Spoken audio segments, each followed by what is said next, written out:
I'm 54 years old. I've been an Arsenal fan for most of my life, and after all the false dawns, all the heartbreaks, and all the years of telling myself, this is our year, I've held on to a secret. For more than 30 of those years, I've kept a secret about the single greatest moment I've ever experienced as a Gooner. The crazy part, it all happened while I was surrounded by the enemy. I'm part of the North Bank Gunner Ritchie and uh, two old gunners. We are building a community here, uh, talking real football, no shouting, no media narratives, just real football and Arsenal talk. If you like this video, subscribe. So, without further ado, before I tell you about that moment, you have to understand the cost. You have to understand what it really means to sign up for this life. See, being an Arsenal fan isn't for the faint of heart. It's a genuine commitment, one that will test your sanity, your patience, and your wallet. It's the same old story, a tale we all know by heart. Soaring, beautiful hope, followed by, more often than not, by absolute crushing disappointment. We are the kings of a beautiful disaster. We'll build you up with football that feels like it was sent from the heavens. Passages of play so intricate that they could unlock a bank vault, and then, just when the summit is in sight, we'll find a spectacular way to let it all slip through our fingers. I've seen it all. I've survived the banter years, that trophyless decade between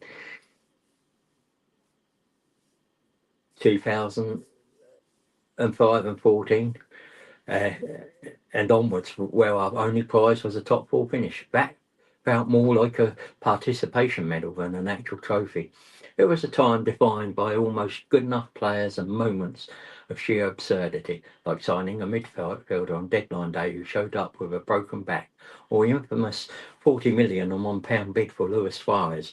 It was a period of sustained grinding frustration, of watching our best players leave while we were told to trust a process that just seemed to be going in circles. I have sat there, season after season, watching hope bloom in August, only to see it completely wither and die by March, leaving us to scrap for fourth place once again. I was there for that gut-wrenching Champions League final in Paris in 2006, the biggest game in our history.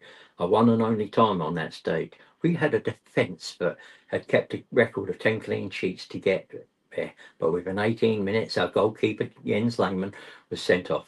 The first player ever dismissed in the European Cup final. Still, with 10 men, we fought. So Campbell powered home a header to give us the lead. We defended with our lives. Thierry Henry had a golden chance to seal it, but then the great Henrik Larsson came on for them. In the space of 5 minutes, he assisted 2 goals, and the dream was over. Just like that, 14 minutes from glory. That one left a scar.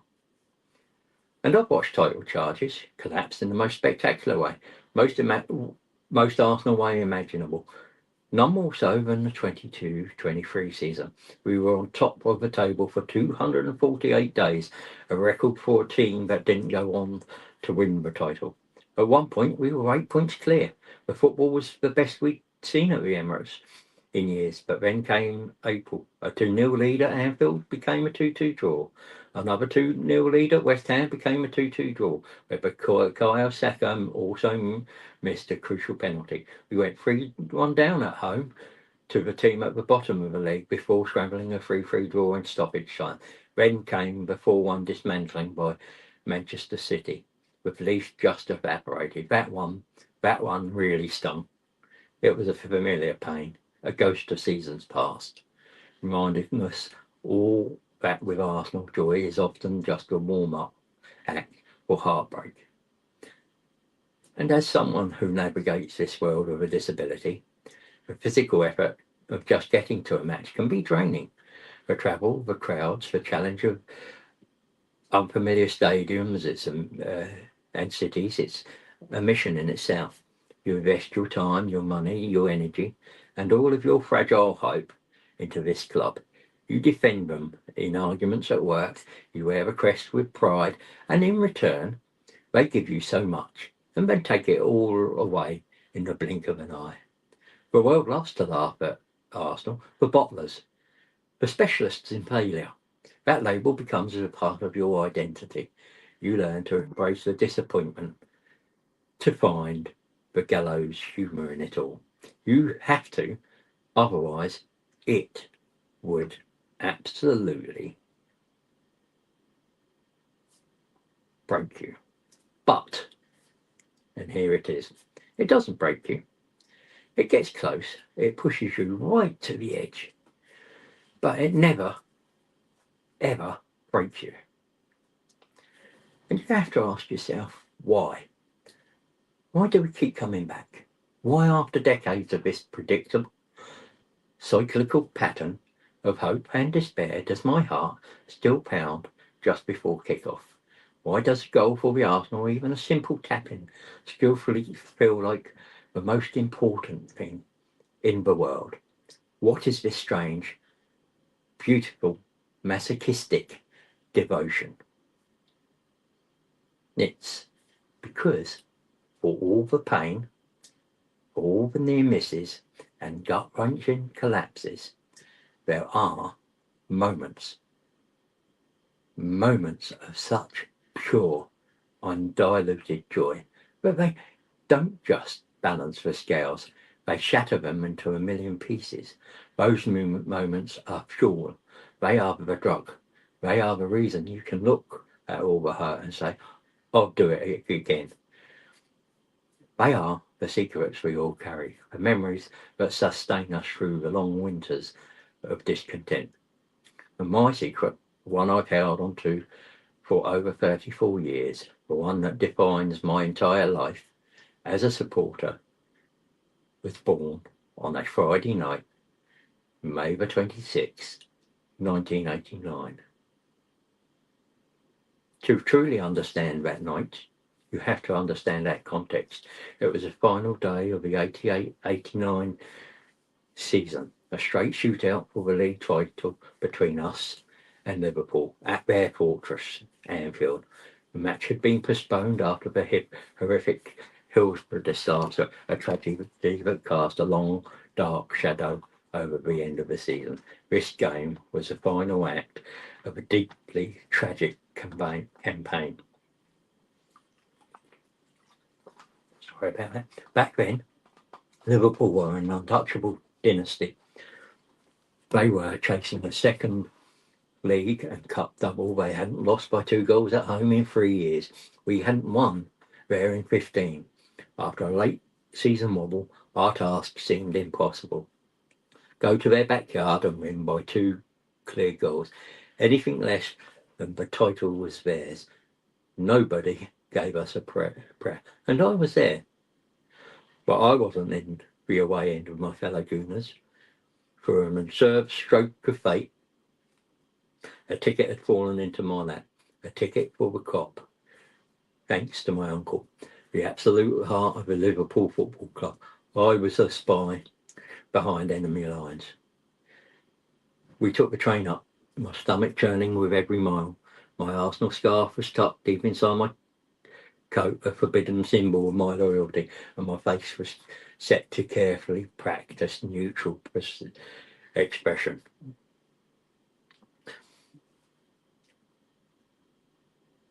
The atmosphere that night was electric, but also heavy. Before kick-off, our manager George Graham and the players presented bouquets of flowers to the crowd, a gesture of respect for the victims of Hillsborough. It was a moment of pure class. But as the game began, I just stood on the swaying terrace, silent and anonymous, in a sea of thousands, my stomach in knots. Every Liverpool chant felt like a punch. Every roar of encouragement for their team was a reminder of just how utterly alone I felt. First half ended 0-0. Hope was fading. And 8 minutes into the second half, a free kick by Nigel Winterburn floated it in, and Alan Smith, our centre forward, with the faintest of touches, glanced it into the far corner. 1-0 to the Arsenal. Chaos erupted around me, but it was pure fury. The Liverpool players surrounded the linesman, screaming for offside, but the referee stood firm. The goal stood. Still, it wasn't enough. We needed another. The clock kept ticking. 80 minutes, 85. The Liverpool players started passing it around at the back, killing time. Certain the title was theirs. Their midfielder, Steve McMahon, held up one finger to his teammates, telling them there was just 1 minute left. I felt that familiar, bitter resignation creeping. We blew it, I thought. I thought it was all over. Then came stoppage time.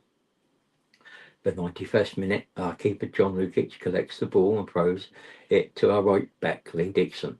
A quick pass up to Smith, who cushions it perfectly into the path of the charging midfielder, Michael Thomas.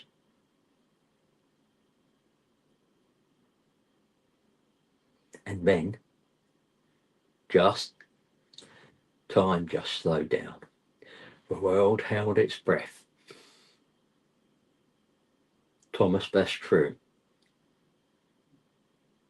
The ball bounced, almost magically, off the defender's boot and right back into his path. He was through on goal. Just him and the keeper. For what felt like an eternity, he let the ball roll, and then, with the last ounce of energy in the entire season, he flicked it over the sprawling keeper into the net. The commentator that night, Brian Moore, gave us the immortal line, "It's up for grabs now." Anfield fell dead silent, a stunned, horrified, disbelieving silence. It was the most beautiful sound I have ever heard. In that vacuum, a tiny corner of the stadium where our fans were crammed just exploded, and there, in the middle of the cop, I imploded. Every fibre of my being wanted to scream, to jump, to unleash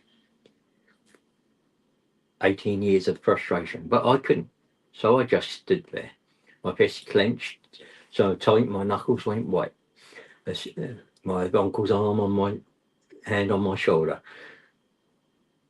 a single silent tear rolling down my cheek. It wasn't just joy, it was relief.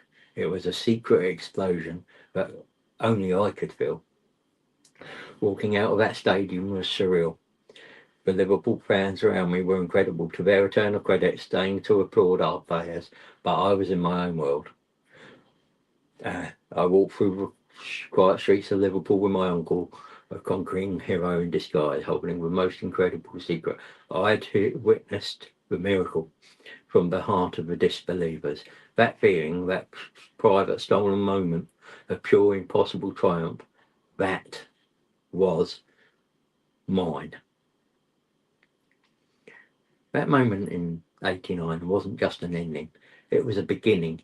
It laid the foundation for everything that came next. It reminded us that we were a club with class, a club that could stare down the impossible and win. It was a spirit woven into the fabric since the days of Herbert Chapman, the great innovator who made us a powerhouse in the 1930s.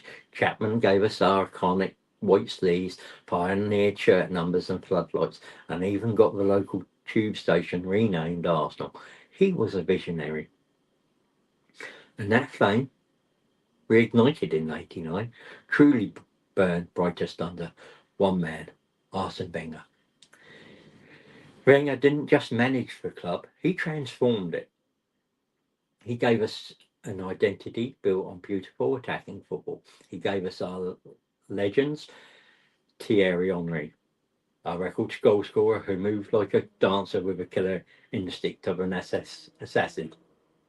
Dennis Bergkamp, the non-flying Dutchman, an artist whose goal against Newcastle, a pirouette around the defender without seemingly touching the ball, is still one of the greatest ever scored. And Patrick Vieira, the colossal midfielder who was the heartbeat of our team. A general whose rivalry with Manchester United's Roy Keane defined an era. And of course he gave us the Invincibles, the 2003-4 season, an entire league campaign unbeaten. 26 wins, 12 draws, 0 defeats. It's a feat never repeated in the Premier League, a golden trophy that is uniquely ours. That season had its own stopping moments, like Ruud van Nistelrooy crashing a last-minute penalty against our crossbar in the Battle of Old Trafford. And the most perfect part, we clinched the league title at White Hart Lane, the home of our most bitter rivals, Tottenham Hotspur. We let a 2-0 lead slip to draw 2-2, but it didn't matter. The final whistle blew and we were champions on their turf. That day, just like in '89, the joy was so much sweeter because of where we were. We celebrated on their pitch as fans, as their fans raced for the exit. Now, the modern connection. Decades have passed since those glorious days, but the club's DNA, that thread connecting Chapman to Graham to Wenger, is still there. When I watch Mikel Arteta's team today, I see the echoes of the past. Arteta, who captained the club to FA Cup wins, arrived when the club was at a low point, but he spoke of restoring its identity. It's been a long, long road, but the vision is now clear. I see that history in the swagger of Bukayo Saka, a boy from our academy who wears the number 7 and carries the hopes of a fan base on his young shoulders. I see it in the vision of Martin Odegaard, a captain who leads with pure creativity, the two of them sharing an almost telepathic understanding. I see that same hunger, that same burning desire to play football the Arsenal way, and the connection to the club now runs even deeper. It's in the global community of fans, online, a family of millions sharing every high and low. It's a support network that gets you through the bad days, the 3-0 home defeat to Brighton that killed a title dream, and celebrates with you on the good ones. We all share the same language of glorious failure and impossible hope, the same collective trauma, and the same unshakable belief that the next great moment is just around the corner.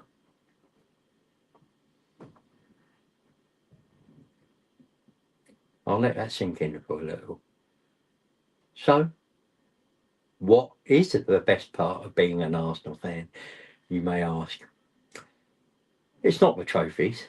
As incredible as the golden one is, it's not the bragging rights. As sweet as they are when you win the league at your rival's ground, it's not even the beautiful football, but that comes very close. Very close indeed. The best part is that feeling, the secret, the moment in the Cop in 1989. It's a story I tell my kids, my grandkids, the one I hope they'll pass down. It's a personal memory, a moment of impossible joy that I'll carry with me forever.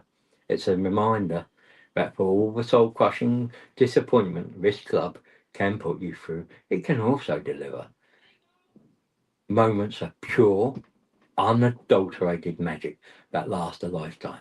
That connection, that shared history, that feeling that you are part of something bigger than yourself. That's the real trophy. The pain is what makes the joy matter so much. And that one moment of silent, secret, stolen joy at Anfield makes a lifetime of loyalty worth every second. So that's my story. That's my secret. But every single gooner has one. A moment that made them fall in love, a memory that gets them through the tough times. So I have to ask you, what's your best part? What's the one secret memory, that one goal, that one player, that one moment that you hold on to? Let me know in the comments below. I'd love to read them. And as always, come on, you Gunners. Maybe this season will be ours.